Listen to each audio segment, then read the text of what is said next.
Hi, this is Professor Stugard, and this is going to be our lab on modeling the Titanic passenger list. We're going to try to determine, based upon different characteristics, whether or not those people will have survived or not, based upon a decision tree learning, machine learning algorithm. So I'm going to just knit this as an HTML so we can see the whole project up in front of us first. All right. So, as most people are aware, the Titanic was one of the worst boating tragedies of all time. Happened over 100 years ago now, but basically we had the biggest cruise ship of all time with over 2,200 passengers. It struck an iceberg in the North Atlantic, and only about 710 of those people survived, while over 1,500 people drowned. So there's a lot of reasons for that, not being enough lifeboats and a few other things.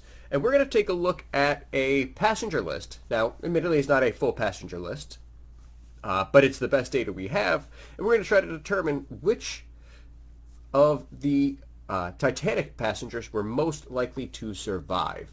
So the first thing we're going to need is all of our packages. So we're going to actually be using 4 packages for this lab. We have our Tidyverse, which again is pretty standard. Our Tidy Models, which again we use for any time we're making models. And then we're going to use 2 separate packages as well, rpart and rpart.plot, which are recursive partitioning packages and plots. And again, Tidy Models comes with its own algorithm for doing rpart, but I find that the actual rpart package works a little bit better. All right, so that is what I'm going to start with. I have 4 different packages to load and install, so let's get started. So install packages, and as always, remember that when we first start and they're external, we use our quotes, and I'm going to let that go. All right, it'll take me a second to load all 4 of these packages, and I will be back when that's done. All right, I now have all my packages installed and loaded.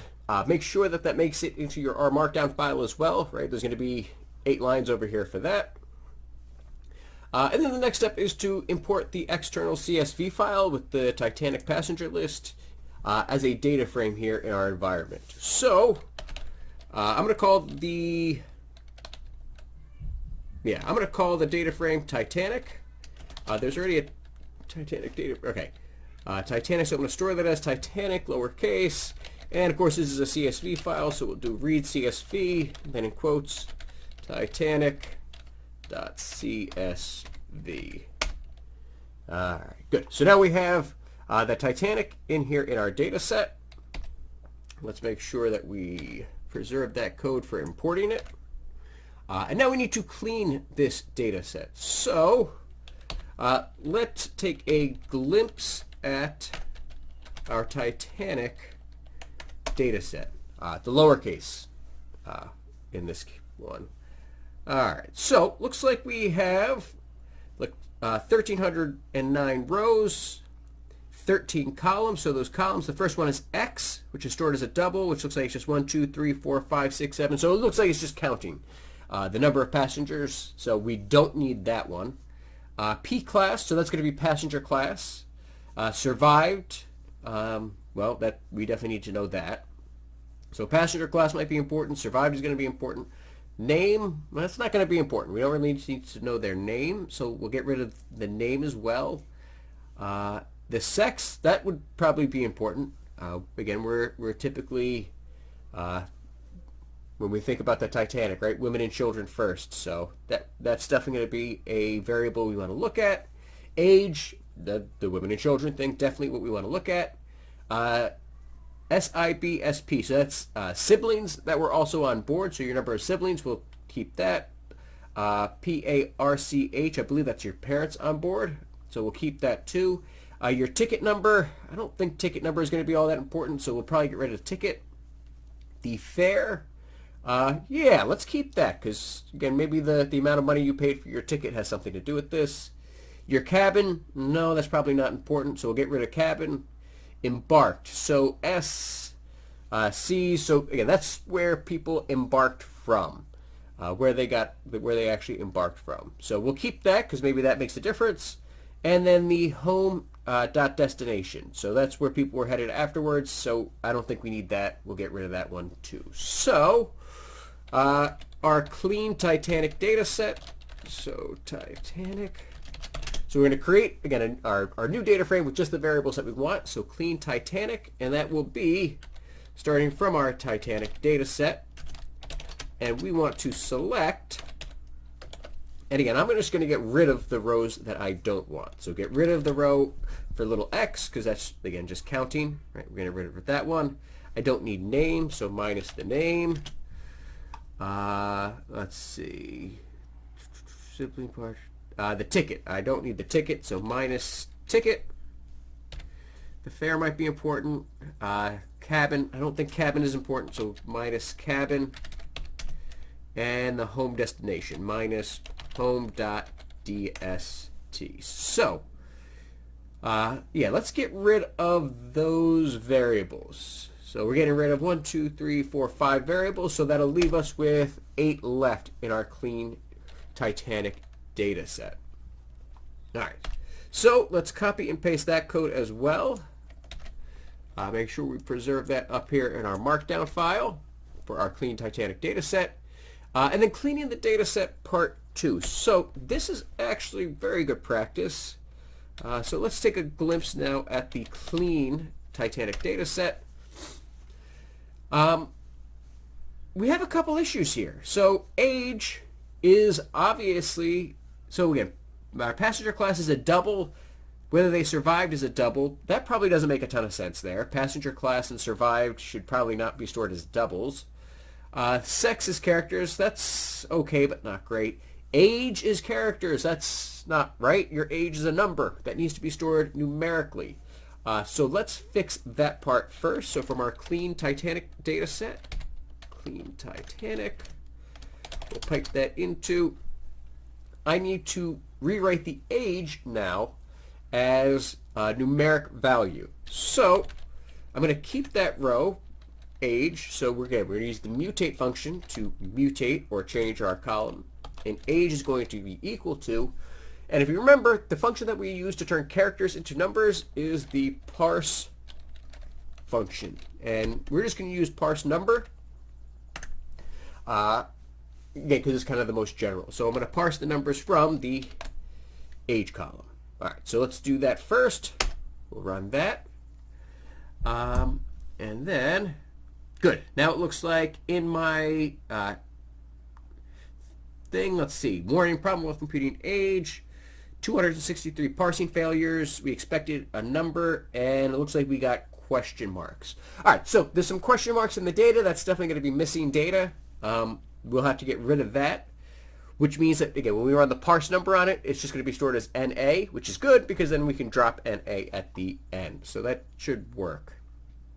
But again, when I inspect my code here, yeah, the age is stored as a double. Those all look like numbers, so that's a good sign. All right, so I can overwrite clean Titanic here. So clean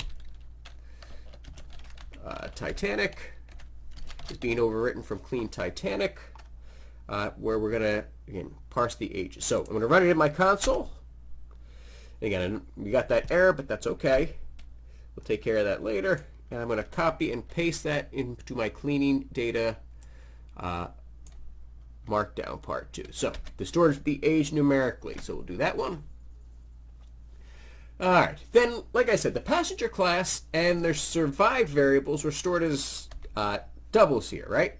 The passenger class is a double. The survived is also a double. But that doesn't really make a ton of sense in the context of this problem. Those are really better described as factors. There's only certain values that they can take on. For the passenger class, the first class is your upper class, the second class is your middle class, and the third class is your lower class.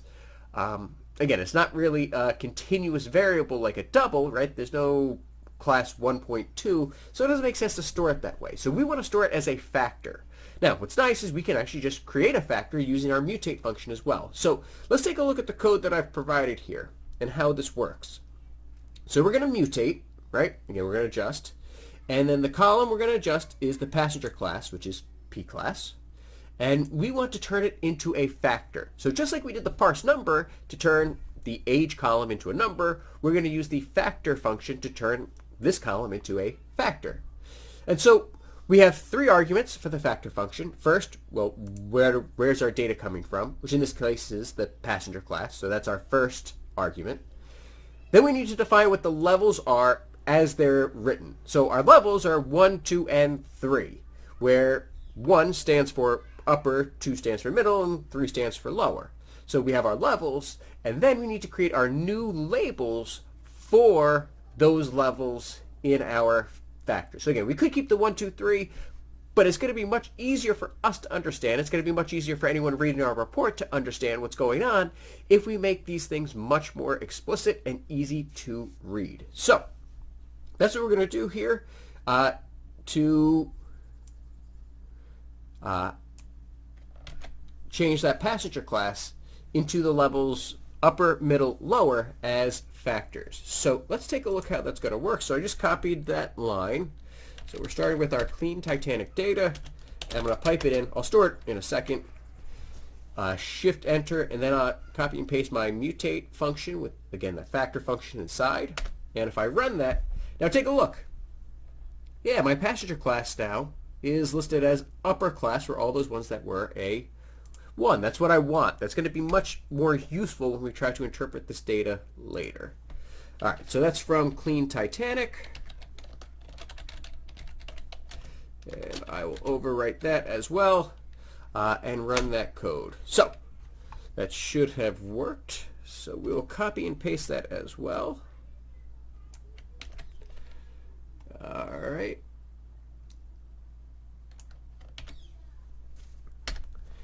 All right. But that's not the only one. Again, we also have the survived variable here, which is stored as a double, as a 1 or a 0. Now, again, that's not too terrible because a 1 means yes, or on, or true, and a 0 means false, or no, or, well, not. But again, I think it's going to be much easier to interpret later on if we store that as yes and no. Did they survive, yes or no, instead of did they survive, 0 or 1.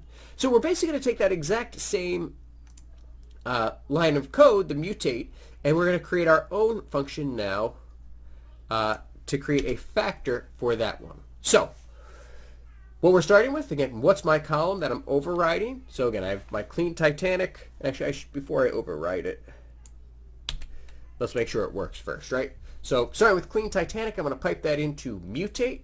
And now this is my survived category, my survived column. Again, I can use the auto completion here in RStudio. And that's going to equal, and I'm going to use the factor function to create a factor for this particular column. Then my first argument, what's the column I'm drawing my data from, which in this case is, well, survived, spell it right, survived, comma, and then we'll take a look.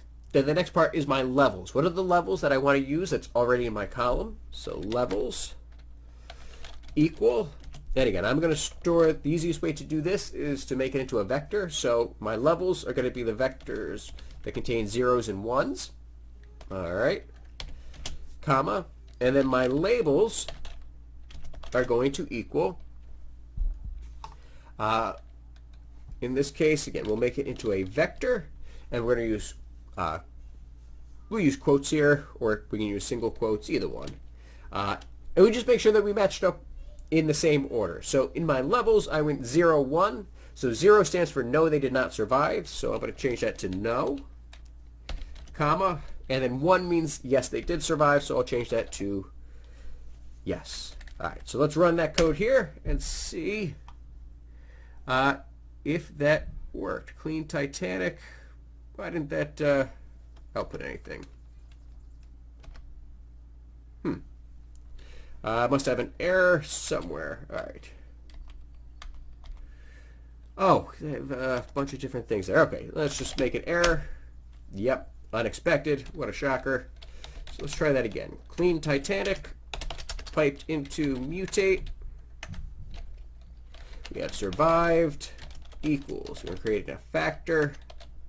we start with our column survived, comma, our levels equal, we'll make a vector out of 0 and 1, comma, and then our labels equal, again, we'll make a vector, and in order, no, I'm going to capitalize it, no,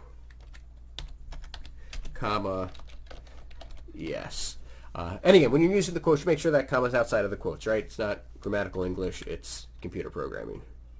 All right, run that, and let's double check. So now survived, yes and no's instead of 1s and 0s. And if I double check here, those first 2 were 1s. Now the first 2s are yeses. That definitely worked. So we are absolutely going to preserve that code. Now what I can do here is I can copy just this last line, copy, and just keep piping up here in my R Markdown file with another line of mutating data. If I want to do it that way. Now, just be careful, because even though that's valid up here in my R Markdown file, I haven't actually overwritten it yet in my actual environment. So we do it to make sure we do that as well. Now, again, you can actually keep these as a bunch of different separate lines. That's fine too. You can overwrite, but this is technically a little bit faster as well. So, okay, so let's overwrite that because you know it worked. Good, good, good, good, good. And again, if you ever want to kind of inspect what's going on, you always look real quick, look at the header for my clean Titanic data set. And good, yeah, passenger class, uppers, survived, yes, no. Okay, that all looks good. Now, there is 2 other variables that seem to be stored kind of, well, they're stored as characters, and that's really not that bad. So again, sex, female, male, that's stored as characters. We could definitely, it's going to make a little bit more sense in the context of doing a binary decision tree to store those as factors as well, so that it knows exactly how to split it. So we're going to change the sex variable into a factor, and then the same thing with the embarked. So again, embarked represents the port of embarkment, where S is Churaborg, Q is Queenstown, and S is Southampton. So let's change those into factors as well. So clean Titanic, pipe that into, all right. And again, we're going to mutate.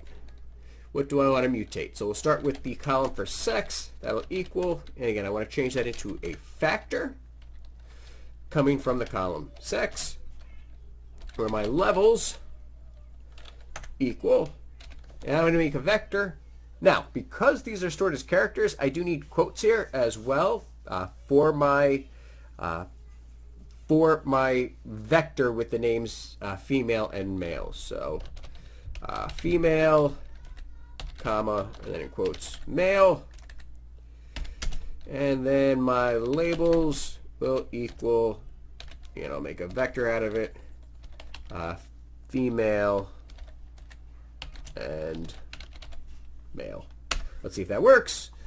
Perfect. So the sex now is either female or male.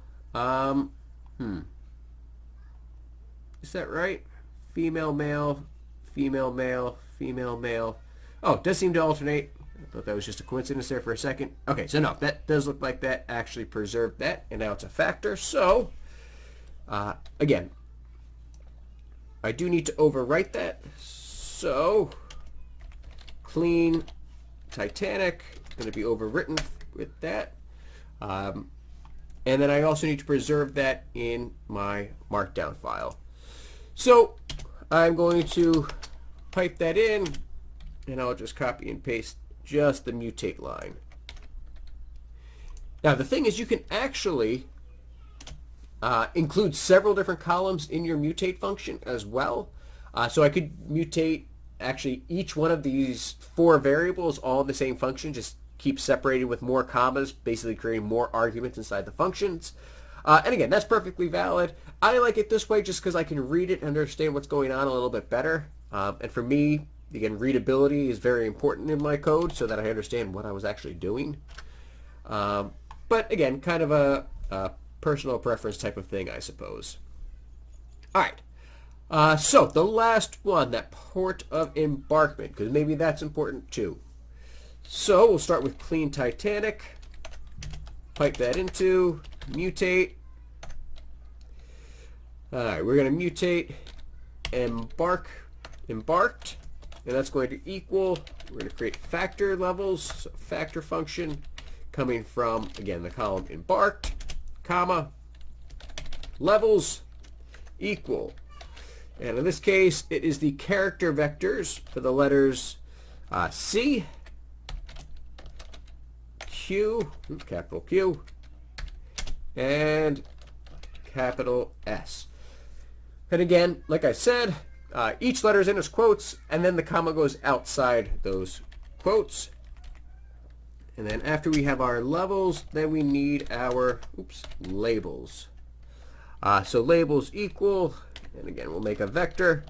And I'm going to actually use these actual names. So the first one, Cherbourg, I don't know. Cherbourg, comma, and then in quotes, the next one was Queenstown, comma, and then the next one was Southampton. All right, let's see if this works now. And we check. Good. So embarked. Now instead of having just letters, we actually have the name Southampton, Cherbourg, and so on. So we have factors for everything that seems like they should be factors, like the passenger class, whether they survived, their sex, and where they embarked from, and then things like their age, the number of siblings, parents, and how much they paid for their tickets are all stored as doubles. So that seems pretty appropriate there. All right. So let's copy and paste that last mutate function. So again, make sure that you have the pipe at the end of each one of these. All right, they have that pipe at the end of each one of these. And then the very last thing we want to do is I also need to drop any of that missing data. Remember, particularly when we created the age, we needed to get rid of that missing data because it created a bunch of missing data because there was question marks, so we didn't know how old those passengers actually were. So we need to get rid of that. So we can do this in separate lines. Clean Titanic will get overwritten from clean Titanic, which we're piping into the drop NA function. So if I run this now, we should see it update in my environment. And yes, we went from 1,309 observations to 1,045, which actually matches with how many question marks there were in that age one, right? Remember there's 200 and whatever. So we do need to do that here as well. Insert the code to drop the missing data. And again, I can just go ahead and pipe into the drop NA function as well. So we have our clean Titanic being stored for clean Titanic, and we're mutating the passenger class, the survived, the sex, and the embarked, and then we're dropping any data that is missing. Phew. Now we finally have our data set cleaned. And as you can see, this took us quite a while, right? We're 20-something minutes into this video, and we just now have a clean data set, and that's actually pretty typical for most projects like this. All right, so the next step is I need to split and partition my data so that I can actually train my model and then test my model with what I've actually set aside. So the first thing we need to do is set our random seed, because again, remember, computers can't really be truly random. They are still programmed in some way, but that's actually good for our purposes because I can set a specific seed, and I know that anyone else, if they want to reproduce this and they want to check my results, they can set the same seed and they better get the same results. Otherwise, hey, I was probably making it up a little bit. So that's actually really good. So we need to set the seed, and then we need to split our data. And so after we set our random seed, we're going to create our split data. And remember, we use that function initial split to do that. And then the really nice part is once we have the initial split function and we store that, right? We're going to store the results of the initial split function. We'll store it as Titanic split. Then the function's training and the function's testing will pull the training and the testing data respectively from that from that object we created. So first, let's set our seed. So set.seed, and I picked 314, right? 3.14159, no, just 314. So we'll run that. And again, I need to make sure that I include that code up here in my markdown file as well. So set.seed, and we're using 314. All right, next up, Titanic split. So Titanic underscore split, creating a new object, and that's going to come from doing initial split spell it right, initial split, which comes from the RSample package, which is a part of Tidy Models, which again is really useful why we kind of load Tidy Models, because it has all these nice functions that let us really split and partition our data. And we're going to run that initial split on my clean Titanic data set. Clean Titanic data set. Run it. Good. And now we see that we have a new object called Titanic split in my data frame. So what happens if I take a look at Titanic split, if I just try to inspect it in my console? Well, what I see is that we have analysis, assess, and total. So, okay, they don't call it testing and training. They call it analysis, which is your training data, assess, which is your testing data, and then your total. And it randomly, but not randomly, according to our seed, it went through and it selected our observations for us. Now, this isn't actually exactly how I want to do this, because what I also want to include here is, again, I'm trying to predict whether people survived or not. And I want to keep that really at the forefront of my mind when I do this. What happens if, when I did my random split, I had all the people that survived in one group and all the people that died in another group? I really wouldn't be able to control those results. So what I actually want to do is, when I run my code on the initial split, I want to add one more argument. And that's going to be the strata. All right, which kind of like stratified sampling. And so the strata that I am trying to really determine, right? The whole goal of this purpose is to determine whether they survived or not. So my strata needs to be the survived, right? Let me just make sure that's how it's spelled, right? Survived, good. That's my strata. So I want to split my split up that way. So I'm going to run that code, and that is going to be what I actually want to preserve, because again, I want to make sure that when I split my data, there's equal numbers, or I shouldn't say equal numbers because my split isn't equal, but I want to make sure that there's an equal proportion of survived and did not survive in both my testing data and the data that I'm going to train my model on. All right, now we can also set the proportion, right? We can actually specify whether we want to how we want to split the data. We can see there that the analysis, the training data, in this case has 783. The assessing or the testing data has 262. And again, if we add those two numbers together, we get the total 1,045. And if we do 783 divided by 1045, what proportion is in my training data? Oh, 0.749. So as close to 75% as possible. Again, that's typically the split we want. You can specify other splits, but again, the 75-25 is pretty standard. So that's good. That's what we really want here. All right, so now that I have my Titanic split, and again, we see that it's stored as a list of 4, which means, again, it's storing all those data sets together. I need to create my training data frame and my testing data frame. So I'm going to say Titanic train, and that's going to come from calling the training function, all right, again from RSample, and that comes from the Titanic split, right, that object that I created. So I run that code, and look, now I have Titanic training, which is just a data frame. It's got those 783 observations of those 8 variables. So again, I basically just pulled the data that's for training into that data frame. Let's copy and paste that, because that's how I create my training data frame. And then very similarly, I'm going to pull my testing data. So Titanic test, and that comes from the testing function. And again, we're pulling it from Titanic split. So we set our seed, we partition the data using the initial split, and then we use the testing and the training functions to pull the testing and the training data from that split. And again, we see Titanic testing, the 262 observations, the 8 variables. We're all good. All right, so let's copy and paste that one as well. All right, now that we actually have all of our testing data, we have our data cleaned, we have it partitioned, now we can actually create our model. Now we can do the fun part. And our model is going to be our decision tree, or the R part, the recursive partitioning.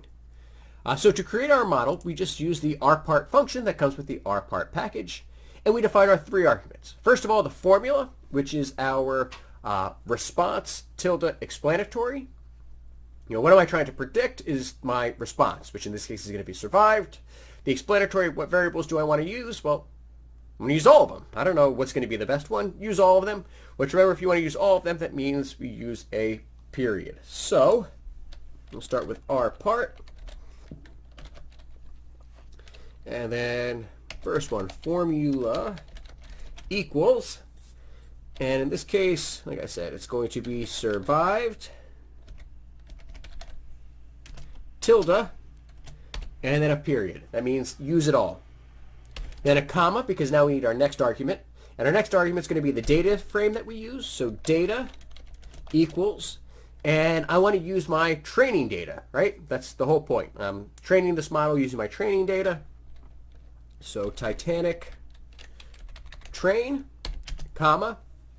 And then the last argument is going to be the method that we use. How are we actually using the recursive partitioning? And the method we're going to use is class for classification, because again, we're trying to classify our data based upon our variables we've chosen. So method equals, and in this case, you do have to put class in quotes, either single or double. And I run that, and we get this numerical result. N equals 783, so that's how many we start with. Then we see the node, the split, and the loss, y-val, y-probability, and whether or not it's a terminal node. So again, we could interpret this. We see my root node has the 783, good. Then how many of those survived? Only 320 survived, so it's more common that people did not survive. The breakdown being 0.59 did not survive, 0.4 did survive. And then it looks like my next node, the first question it asked was, is sex male? And then, again, we split 487 split one way. And okay, so you can interpret it that way, but that's really not a great way to do it. But that's why we visualize it, right? Visualization makes things a lot easier. Now, to visualize this, I do need to store this in my environment. So I'm going to call this the Titanic underscore fit. And again, for a lot of models, we use the word fit, right? We're trying to fit the data. This is my data fit. So I'll run that, and we see, again, now I have Titanic fit. It is stored as a list in here in my environment of 15 objects. So let's copy and paste that code. So this is my decision tree. This is my model. I've created my model already. That's the whole thing. We created the entire model. We made that prediction. Now to interpret this model that the computer predicted for us, right? And this is machine learning, right? The machine took the data and decided, all right, what's the best way to do this? Let's look at this visually. So the nice part is, again, we loaded the rpart.plot function. So we pull the rpart.plot function out. And then I just type in Titanic underscore fit, right? That's my model. I run that, and there we go. Here we go. So let's zoom in a little bit. All right, so I can see, here's my root node, right? It's all my population. And my strata, right, the question I'm asking, my response variable is, did they survive, yes or no? And in this case, no. It's much more common that someone did not survive, which again fits with our typical data set and what we expected, right? Only 710 people survived, 1,500 people perished. And again, obviously this is an incomplete passenger list, right? We only had 1,300 people to begin with. We would expect that more people died than survived. What's the proportion that survived? Well, 0.41 survived, right? So 0.41 is the proportion, or I guess 40% of the people survived. And then this 100%. So we have 100% of the data here at my root node. Now, the first question they asked, the sex. Is the person male, yes or no? So in this case, if the answer is yes, the person is a man, we go to the left. And again, at every branch of our decision tree, now we know that to the left is going to be yes, and to the right is going to be no. And so, yes. If the person is a man, then it is more common that they did not survive. Only 0.21 as the proportion of men survived, and that represents 62% of our data. We can see over here that if you were a woman, it's more likely that you survived. The proportion of women that survived was 0.74, and they make up 38% of the population. And again, 62 plus 38, again, that's the whole proportion, right? We split it into men and women, and then from there we made another split. So for men, now this algorithm decided, all right, well, for men, we're going to ask, are they, is their age greater than or equal to 3.5? If their age is greater than 3.5, so if they were yes, right? Yes, they're older than 3.5, we go to the left. More common that they died. Only 0.19 of the men above age 3.5 survived, and that is 60% of the population. If a man was younger than 3.5 years old, then it's more likely they survived. In fact, 0.81 is the proportion. So 81% of the men who were younger than 3.5 survived, which is a big proportion, means that right, children, young boys. But that was only 2% of the population here, right? That's how we interpret this. Now, if we go over here where the women were, so these are all the women, then the algorithm decided, well, the next best question to ask, instead of asking age, so for men, age was the relevant variable. For women, passenger class becomes the relevant variable. So passenger class, was your passenger class, were you a lower class passenger, yes or no? If yes, you were a lower class passenger, then it's more likely that you died. 0.48, so it was roughly half, but slightly under half of the women who were in the lower class died. And that's 16% of your population. But if you were not in the lower class, if you were in the upper class or the middle class, it is much more likely that you survived. And actually 0.92 was the proportion. So 92% of the women who are not in the lower class actually did survive, and that's 22% of the population. And we can keep interpreting the decision tree, right? So for the women who were in the lower class, did some of them survive more frequently? Well, how much did they pay for their ticket? Well, did they pay more than $23 for their ticket? Yes or no? If they did pay more, then actually they died a lot. If they did not pay more than $23, then they survived. And then we split it by fare. It seems like that's going to be the variable that they are looking at the most there. Now again, once we get to the bottom, each of these nodes here at the very bottom are leaf nodes, those terminal nodes. If we add up the percentages, that's got to add up to 100% of our population. That's got to be everyone. And we see that the two biggest populations here are, again, men over the age of 3.5 and women who are not in the lower class. All right, so, man, that looks pretty cool. So let's copy and paste that code so that it's in our markdown file as well. And let's see, summarizing our decision tree. So again, I basically just explained how that worked. So how can you characterize the population least likely to survive and most likely to survive? So least likely to survive. Again, we look at our proportions. So 0.19 is pretty low. The lowest is actually 0.13, but that's 2% of the population. That's not very popular, so I think I'm actually going to say that the 60% is much more indicative, right? If I only have 2% of the population that fits a certain criteria, maybe that's not the best criteria we could have used. And you can actually go through with the rpart function, and you can actually modify a bunch of the different options. It's more advanced than we're really going to talk about in this particular class, but you can actually choose what proportions that we can split at the nodes, what percentages of the populations we end up at the end. There's lots of ways to what we call kind of hyper-tuning our decision tree, but that's outside the scope of what we're going to do today. So it looks like I'm going to call this one here the men over the age of 3.5, which is 60% of the population. They're the most likely to die. And then over here on the right, the 0.92, that is the highest proportion, and is 22%, which is significant enough for us. That will be the most likely to survive. So let's answer that real quick. So the most likely to survive were women, not in the lower class, or I should say lower passenger class. Passenger class. The most likely not to survive were men over the age of 3.5 years old. All right. All right, so that's our interpretation here.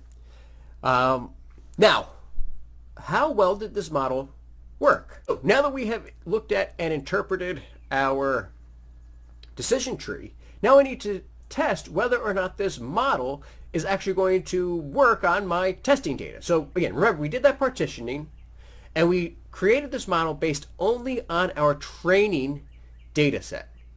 Now, typically we would try to tune our model a little bit. We might make some adjustments here or there. That's really outside the scope of what we're doing as kind of an introductory class. But the idea is that once we have our model, which again is our Titanic fit, we need to make sure that that model is going to work on data it's never seen, which is why we partition that test data. So it's never ever seen that test data before. So we need to see, well, how well is it going to make predictions based upon that test data? And in this case, that is going to be our predict function. We actually have a function called predict, which comes from stats. So predict. So I want to take my my model, which is Titanic fit. Then my next argument is my data set, which in this case is Titanic test, right? My testing data. And then what type of prediction? So type equals, and again in quotes, class. We're trying to do a classification model. All right, so yeah, let's run that. And so what it did here is, again, it ran through my entire Titanic test data set, which you see goes all the way up to 262, right? There's 262 observations in my test data, and it just predicted, based upon my model that I created, my decision tree, yes or no. So it chose yes or no for everybody. Okay, well, all right, it made the predictions. How accurate are those predictions going to be? So what I actually want to do is store my predictions. So I'm going to call this predict underscore test. Let's store those predictions. So again, we see this predict test. It's a factor with 2 levels, yes or no, going through my whole data set. And we'll preserve that code here because we are going to need it. Copy and paste here. And then the easiest way to look at this is going to be a confusion matrix. Basically, we're going to see, we're going to create a little table where we're going to look at the predictions, yes or no, and then the actual values, yes or no. And we'll see kind of that overlap there. So I want to create a table for this. And we create a table with the table function. So table, and so we're going to create a table. So I want just whether or not they survived from my testing data. So we'll do the Titanic testing data. And then again, all I want to know is whether they survived or not. So we'll do the $, and then survived, because that's the only data that I want. And then I also need to compare that against the predict underscore test values that I just came up with as well. So we have our table, and again, we have what actually happened as kind of our vertical there. Did people survive or not? And then what did our prediction actually tell us? So we can see here that out of, let's see, the people that didn't survive, we predicted that they didn't survive 144 times. So that means our model predicted correctly that people would die 144 times, but it predicted that 11 people would have survived when they probably should have died, when they actually did die. And then similarly, it predicted that 40 people would die when they actually survived, and predicted 67 people would survive when they actually did survive. I hope that kind of makes sense how we would read that table. If not, take a minute, right? Pause, make sure you understand exactly what that table's telling you, and then of course preserve that code up here in your markdown file as well. So, like I said, this is a confusion matrix. And so what I want to figure out is how accurate my model actually was. So obviously got a few wrong, right? 11 times it predicted they would survive when they didn't, and 40 times it predicted they would die when they survived. So it was wrong some of the time, but it seems like it was right more frequently, right? The no, no, and the yes, yes are the two biggest values. So, well, how accurate is our model? Well, we take the number of times that they predicted correctly, so that would be the sum of 144 plus 67, which again, order of operations, right? Put it in quotes. And then divided by the total number in my data frame, which you could add up each one, right? 144 plus 11 plus 40 plus 67. But we also know how big the data frame is because it was 262, right? So we made 262 predictions. So how accurate are we? So if we divide those two numbers, 0.805. So 80.5% of the time my model predicted correctly, which really isn't too bad for something as binary as this, right? You would assume, just based on random chance, that, what was it? By random chance, it would be 60-40, and our model predicted now at 80-20, which is a pretty good improvement. Like I said, we could have hyper-tuned some of these models. We probably could have gotten a little bit better, but this really isn't bad itself. And so, yeah, so our decision tree model has 80.5% accuracy on our test data. All right. And again, that basically wraps it up. Now we've created a model, and we've, based on training data, then we tested it against our testing data we set aside and found out what the accuracy is. And that's about it. All right. I hope you had fun with this one. This is a pretty good lab. If you have any questions, please let me know. But as always, take care of yourself.